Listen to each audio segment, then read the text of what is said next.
సకల విభాగాల మాజీ మంత్రి తాజా వైసీపీ స్టేట్ కోఆర్డినేటర్ లేడు. సజ్జలని అట్లా అంటారేంటండి? ఇప్పుడు ఈ సజ్జల దేవ ఏమంటాడంటే, మేము మళ్లీ అధికారంలోకి వస్తే అమరావతి నుంచే పాలన అంటాడు.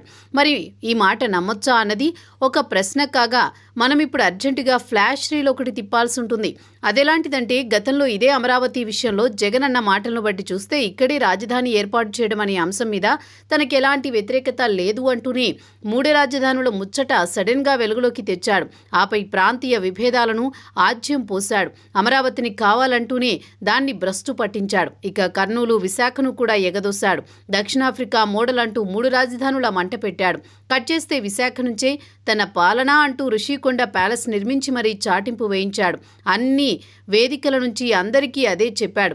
విశాఖలో తన రెండో ప్రమాణ స్వీకారోత్సవం అంటూ ఫలితాల ముందే నానా హంగామా నడిపించాడు. ఆంధ్రుల అదృష్టం బాగుండి ఎలాగో ఆ ప్రమాదం తప్పింది. ఇక తన జమానాలో రాజధాని రైతులను అట్టుడికించిన సంగతి సరే. ఆ మాటకొస్తే ఇదే రాజధాని రైతులకు ఆశ్రయం ఇచ్చినందుకు కోటంరెడ్డి వంటి వారు ఏకంగా పార్టీ నుంచి బయటకు రావాల్సి వచ్చింది. అది వేరే సంగతి. ఇప్పుడేదో పరదా అనే సినిమా వచ్చింది, కానీ ఈ సినిమాను జగన్ ఎప్పుడో తీసేశాడు.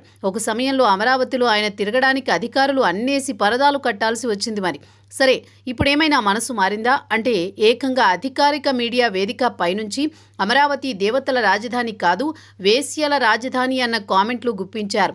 సరే, అదేదో ఒక అవుట్ సోర్సింగ్ జర్నలిస్టు అన్నాడు లెమ్మని లైట్ తీసుకుందామనుకుంటే, ఆయన పార్టీకి చెందిన కేతిరెడ్డి వంటి ఎమ్మెల్యేలు చేపల రాజధానిగా అభివర్ణించారు. కొన్నాళ్లు పోతే గోదాట్లో దొరికే పులస ఇక్కడే దొరకొచ్చన్న వ్యంగ్యాస్త్రాలు ఇందుకు అదనం. ఇది అసలు క్వాంటమ్ వ్యాలీ కావడం కన్నా ఆక్వా వ్యాలీ కావచ్చనిపిస్తుంది. మొన్నటి వర్షాలకు వైసీపీ సోషల్ మీడియా మొత్తం ఈ ప్రాంతం మీద కక్ష కట్టినట్టు దాన్ని ఒకటే ట్రోలింగ్ చేశారు. అదేమన్నా చంద్రబాబు అబ్బసొత్తా? ఒక రాజధాని లేని రాష్ట్రానికి రాజధాని కావలసిన ప్రాంతం వీళ్ల పుణ్యమా అని ఇప్పటికీ అది పురిటి నొప్పులు అనుభవిస్తూనే ఉంది. 2024 ఎన్నికల్లో అమరావతి రాజధానిగా ముందుకు వెళతామన్న కూటమి గెలుపుతో ఒక విషయం అయితే పబ్లిక్ నుంచి రెఫరెండంగా వెలుగులోకి వచ్చింది. అలాగని దాన్ని గుర్తించకుండా తన మీడియా చేత, మనుషుల చేత సోషల్ మీడియా ద్వారా చేయించాల్సిన కామెంట్లన్నీ చేయించి ఇప్పుడు తన నీడలాంటి సజ్జల చేత ఈసారి మేం గెలిస్తే అమరావతి నుంచే పాలన అంటే నమ్మడానికి ఎవరి చెవుల్లో పూలు పెడుతున్నట్టు. గతంలో ఏకంగా అధినేత అన్న మాటలకే దిక్కులేదు. అలాంటిది ఆయన నీడ ద్వారా చెప్పిస్తే అబద్ధం నిజమైపోతుందా? మారిన మూడు రాజధానుల మూడు అన్నది ఎస్టాబ్లిష్మెంట్ అవుద్దా అంటారు సగటు అమరావతి వాసులు. ఏ తర్వాత దీనంతటినీ బట్టి చూస్తే ఏదో ఒకటి చెప్పి అధికారంలోకి వచ్చేద్దామని ఫీల్ అవుతున్నట్టుంది.